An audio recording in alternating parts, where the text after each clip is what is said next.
Good morning, everybody, and welcome to Recovery Classroom. My name is Drew, and I'm an alcoholic, and today, by the grace of God, I'm a recovering alcoholic, and I could not be any more grateful. If you're local to the Huntington, West Virginia area, I encourage you to come down and check out our Crosstalk Friday meeting tomorrow night, 7 o'clock, 5747 East Pea Ridge Road at Pea Ridge United Methodist Church. Josh would be very upset if we did not have our crosstalk meeting. He loved crosstalk. He was an advocate for the crosstalk meetings. He would always tell you, don't expect to see me in any other meeting other than a crosstalk meeting. So we know how much he loved it. So we're going to have our crosstalk meeting tomorrow night, but we're also going to make it an extra hour, an hour longer than when our normal crosstalk meeting is. So for tomorrow night, 7 to 9, we're going to have a 2-hour remembrance meeting, crosstalk remembrance meeting for our good friend, our brother in recovery, Josh McCormick.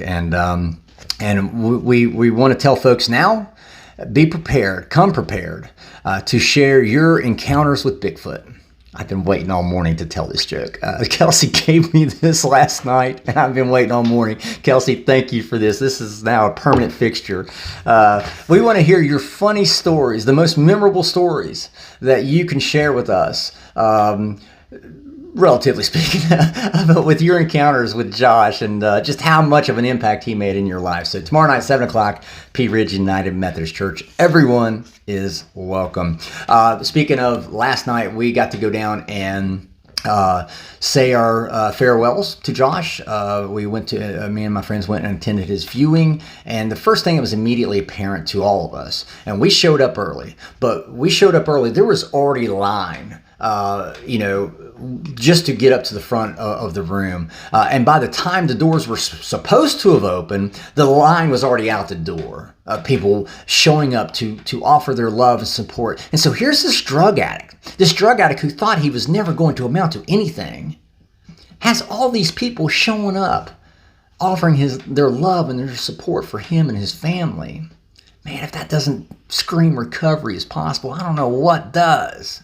Me and the guys were sitting around, and Pastor Farley, when we were sitting there last night, Pastor Farley comes up and he said, "What can you tell me about Josh?" And I sat there and I thought for a second, and I don't remember the exact wording, so I want to make sure I'm staying true. I'm going to paraphrase, but Josh represented everything in recovery that I had ever wanted to achieve, and he achieved it a lot faster than what I ever did.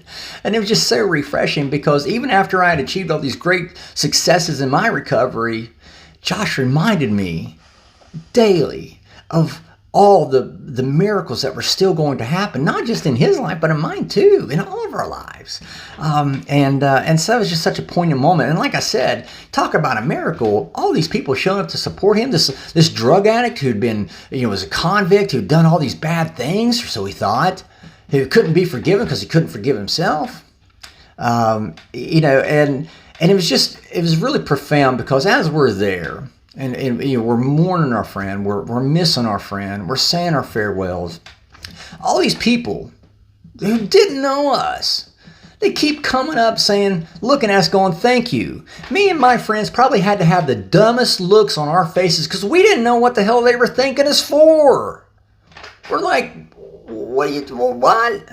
And then they start to, "Thank you for supporting him. Thank you for loving him. Thank you for being there for him. Thank you for helping him." And we're like, that's what he was doing for us.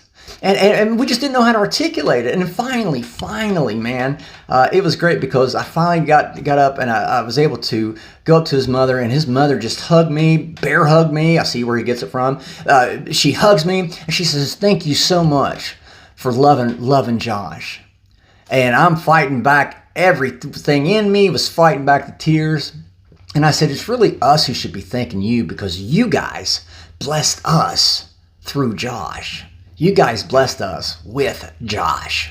And there's no other way I can say it. And I want to take a few more minutes here and just share a little bit more. Josh grew up in a loving, supportive environment. I didn't need to spend a whole lot of time with his family to see and know how much he meant to them, to see how much they loved him and supported him. So I know he grew up with all the hopes and dreams and aspirations of any normal child. Somewhere along the line, though, he started believing the lie that I myself believed, that so many of his friends believed, the lie from our addiction. We started believing that lie of Our addiction will love you better than they will. Our addiction will have your back before they will. And we started believing a lie. And over years after year, we started destroying ourselves, destroying the lives that we had thought was so possible. And then we started feeling guilty. We started looking back and going, damn, I ruined that relationship, that meaningful relationship. I lost this job. I lost this house. That's exactly where Josh is at. He grew up in this loving household, but somewhere along the line, he fell into this dark place because he was believing the lie of his addiction. And he just started beating himself up over it. Man, I've screwed up too bad. I can't fix me. I'm just destined to be a failure, destined to be screwed up and live a miserable drug addict life. I remember having these conversations with him. And so finally, though, he says, you know what, enough's enough. I got to get help. I'm going to go to Huntington. Maybe there's some program up in Huntington, West Virginia that can help fix me. And he shows up to Huntington, and he always told us, I had 3 socks, two T-shirts, and 1 pair of blue jeans. And we always said, you sure it's not 3 pair? He's like, nope, 3 socks. We're like, what's the other sock for? And that was a conversation for another time. But regardless, he showed up here angry and bitter and resentful. He hated who he had become, just like I hated who I had become because of my addiction. And I can't blame him, though, for being angry and resentful, because he shows up here looking for help that he thought he was finally going to be able to get. And he comes into these programs who are telling him to sit down, shut up, do exactly what they tell him to do, or else he is destined to failure. Well, shit, that'd piss me off, too. That'd make me angry, too. And he just felt like he couldn't catch a break. All these rules that people would put on his lives, and he's like, I'm just trying to recover. When the rules got in his way, he started breaking the rules because his recovery became and was slowly becoming more and more important to him than the rules. When he finally stumbled into a room where we were all there, and we said, you know what, Josh? We don't care about the rules. We care about you. We want to hear what you had to say. Instead of telling him how he had to recover, instead of telling him what he had to say and what he couldn't say and what he could do and couldn't do, we just said, hey, Josh, we want to get to know you.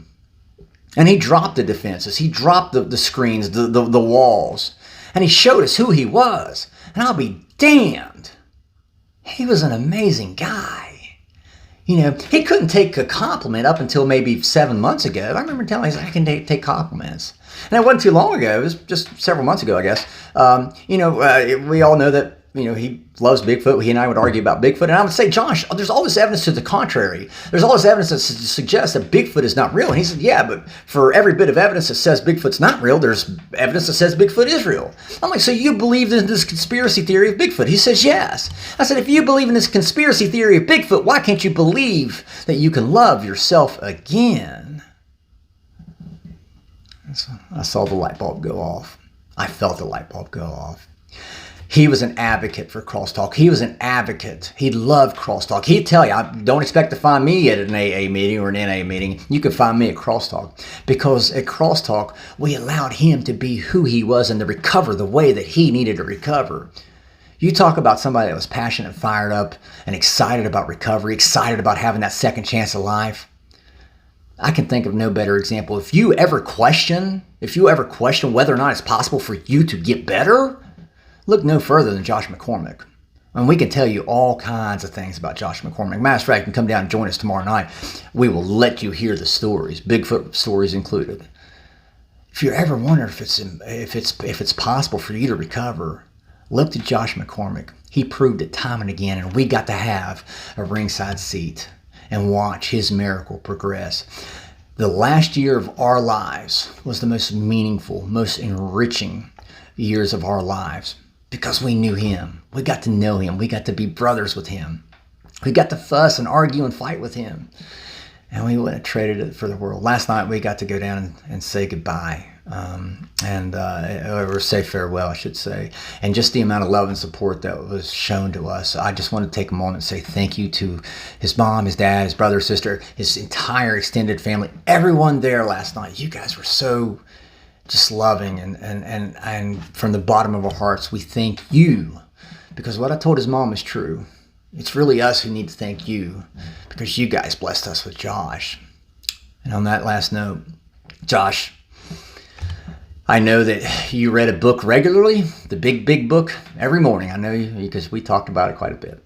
I know you read that book regularly every morning, and I read that book too. And there's a story in there about a man who made some pretty big promises that you and I both believe are true. And because those promises that I believe are true, I'm not gonna say goodbye, Josh, but I am gonna say I love you, and I am gonna say I'll see you.